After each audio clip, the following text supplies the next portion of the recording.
Je me trouve en compagnie d'Antonio Traversa, qui est le directeur de l'association automobile Historique italien. historique italienne.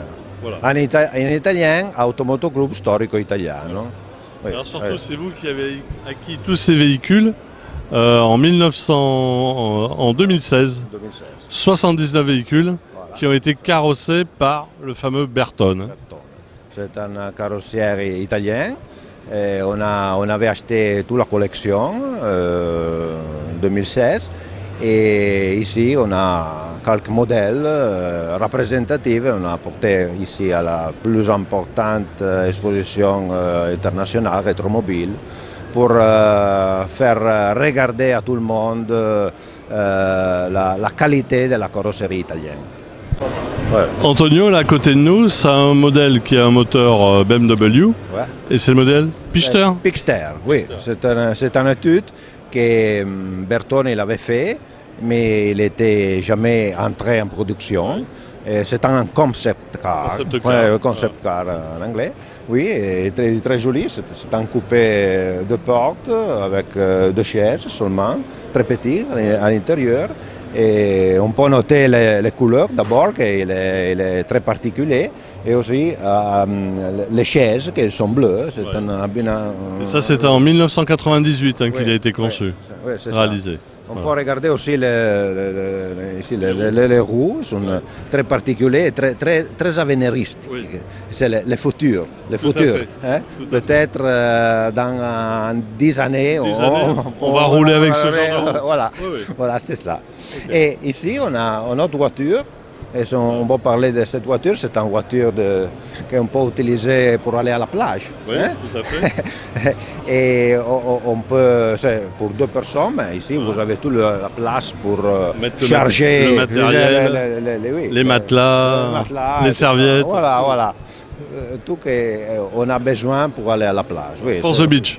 Oui, Only. beach. Allez, c'est ça. Et le reste de la collection, on va poursuivre. On va poursuivre.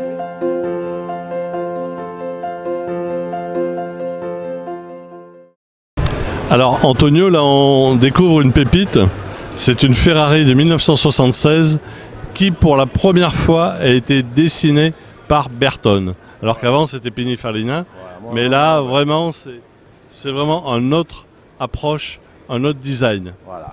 Et il a été fait sur les châssis de la 308 ZT4. Et il était carrossé, comme avait dit avant par Bertone.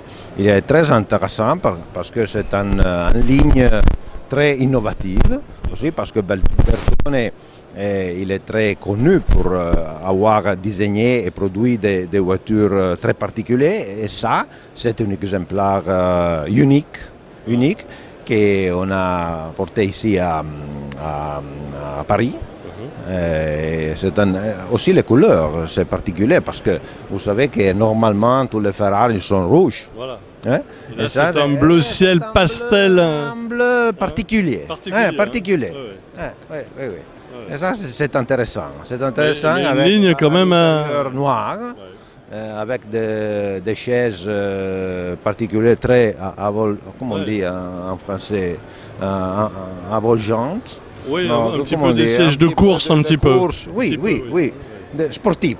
On peut dire un comme ça. intérieur sportif. Voilà, mais avec une ligne racée. Hein. Ouais, très racée Ouais. et avec un prix d'air à l'arrière. Une prise d'air qui a fait école après sur des véhicules de rallye. Voilà.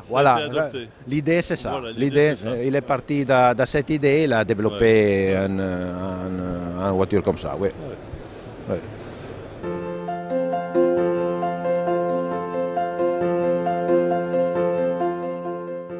Donc là, Antonio, on se trouve devant pareil, quelque chose d'unique. C'est une Citroën Camargue qui s'inspirait ou qui a inspiré plus la GS. On est en 1972 avec une ligne pareille révolutionnaire. Voilà.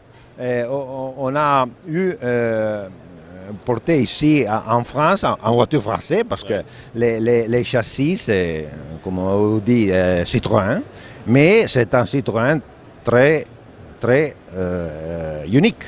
hein, parce que on peut regarder aussi les tableaux de bord.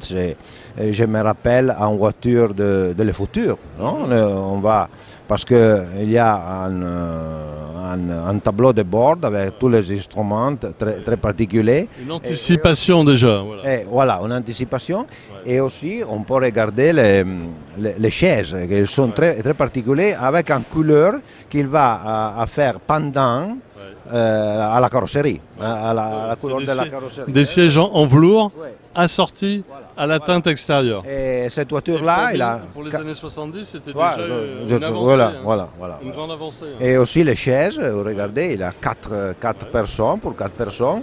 À l'arrière, c'est pas confortable, mais ça peut aller. Le coffre, il y a un volume. Le coffre, tu peux charger des bagages et tout ça. Il faut se rappeler qu'on est en 72, donc pour 72, c'est pas mal. Hein. Oui, c'est pas mal, c'est pas mal. L'idée, puis après les gestes vont suivre. Donc, Et si, on a l'espace pour la rue de secours. Oui. Et aussi l'arrière c'est fantastique. L'arrière tronqué. Camargue. Voilà. C'est un hommage à la France. Voilà. C'est un bon look. Bertone et la rue faire un hommage à la France. C'est bien.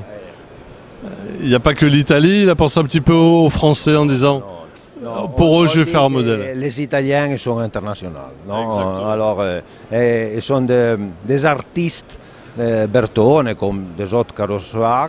Il a carrossé, il a désigné des voitures à tout le monde, fabriquées en tout le monde. Alors, Antonio Traversa, il faut rappeler que le musée qui comporte donc 79 véhicules est situé où pour qu'on vienne le découvrir? Il est près de l'aérogare internationale de la Malpensa, à Milan.